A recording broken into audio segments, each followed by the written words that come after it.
Hello guys, in this video I'm gonna solve these three equations. So let's start with the first one, natural logarithm of -1. So let's say natural logarithm of -1 equals to y. Then we can say -1 equals to e to the y power. So we take our base to be e and we get this. In here I'm gonna use the Euler's theorem, which says that e to the I theta. Normally we have plus 2i pi k in here, but I'm not gonna write it in right now. I'm just gonna disregard it. Equals to cosine of theta plus I sine of theta. Okay. So what we are gonna now do is that just realize that when theta, so let me write it, when theta is equals to pi, e to the I and pi power equals to, this thing is equals to -1. So what, so when we put pi in here, we are gonna get 0 in here, and this will be -1. And we can say y equals to I pi because we will want to find which y satisfies that e to the y power equals to -1, and we have just solved that e to the I multiplied by pi equals to -1. So taking y equals to I pi, we can say natural logarithm of -1 equals to I pi. So this is the answer to our first question. Okay, let's continue with the second one. Limit x as x approaches to infinity, 1 plus 1 over x to the x power. So let me write it in here. As limits x approaches infinity, 1 plus 1 over x to the x power. So again, taking this to be y, we take the natural logarithm of both sides. So, so let's say limit as x approaches infinity, x multiplied by natural logarithm of 1 over 1 plus 1 over x equals to natural logarithm of y.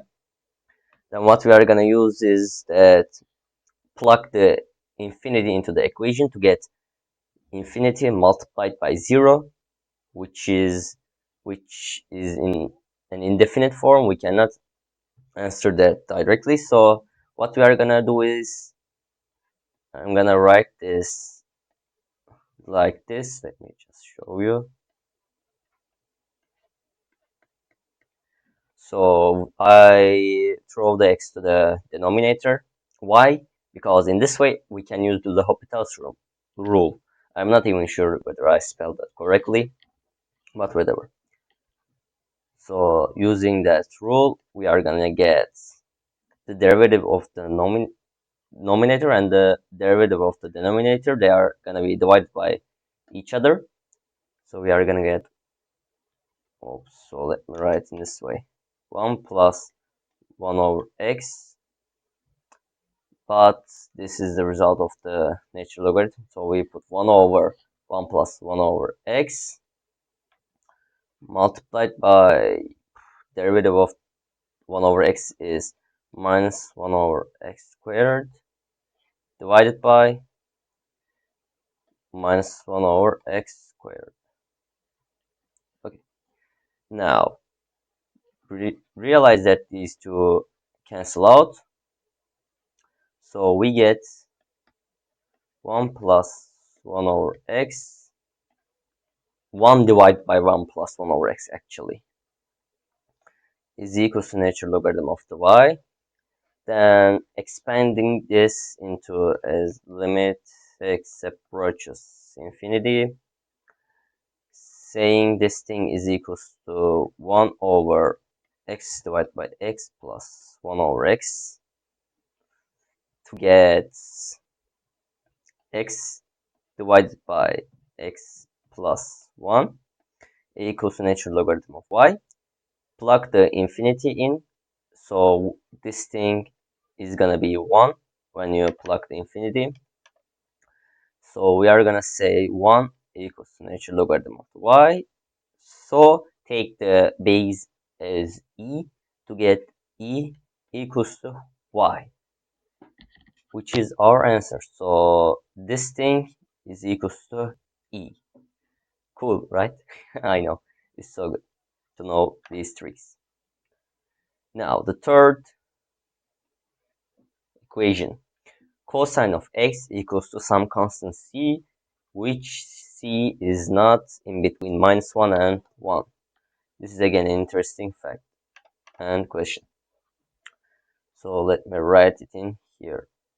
So we are gonna say this is separated by the third question, which is cosine of x equals to some constant c.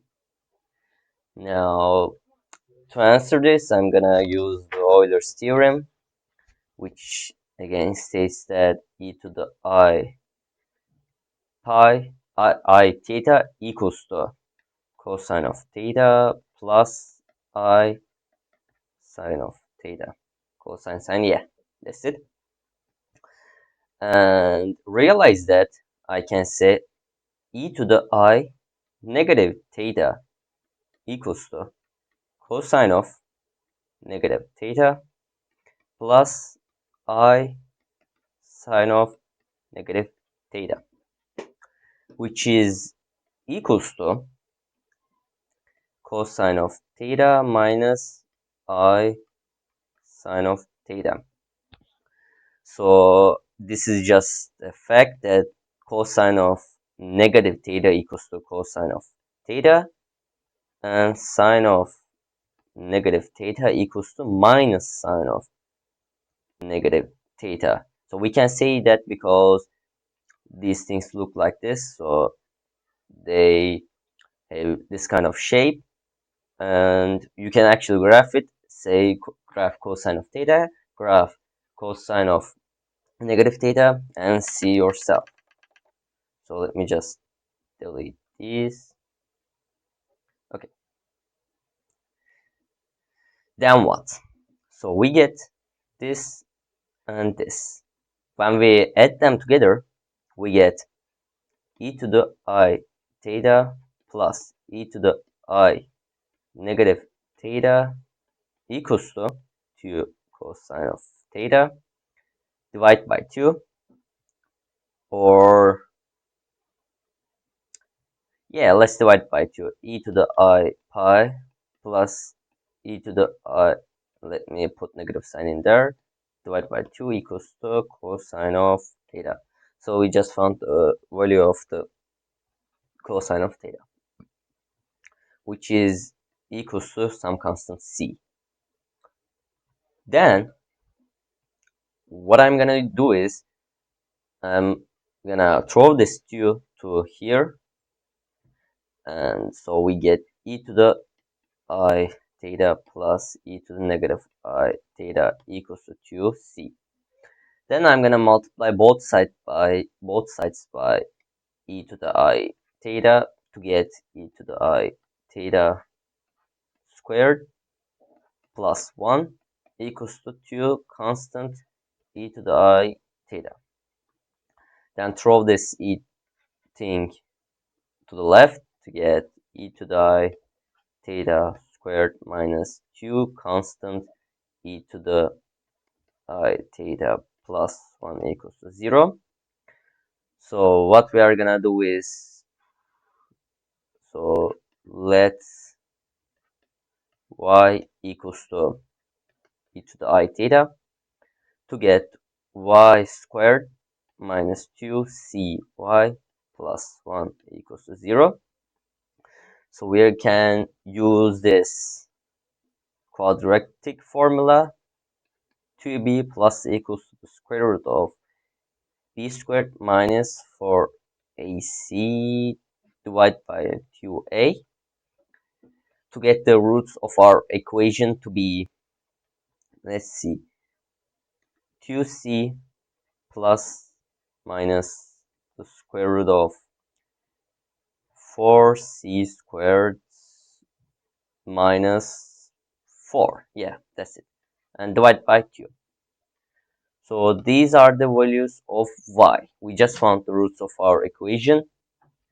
And then what we are gonna do is we are gonna say that we have just found the y, and we said that y equals to e to the I theta. So this thing is equals to e to the I theta. Now I'm gonna put plus 2 pi I k to be in here. So I didn't put in here because I just wanted it to be simple, but in here I'm gonna put it. So 2 pi I k, and this doesn't change the answer. So k is in, let's say, integer. So this, oops, let's draw it. Okay, so k is an integer, and e to the I theta plus 2 pi I k doesn't change the answer, so you can take the k to be 0, k to be 1. They're all the same. Then what I'm gonna do is that I'm gonna take the natural logarithm of the both sides. I'm not gonna write this right now, I'm gonna write it later, so I'm just gonna use y instead of this whole equation. So we are gonna say natural logarithm of y,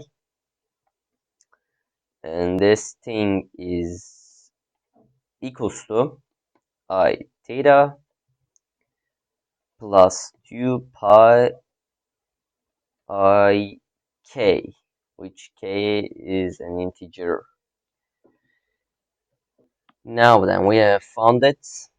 Then what I'm gonna do is I'm gonna throw this 2 pi I k to the left side of the equation. So we get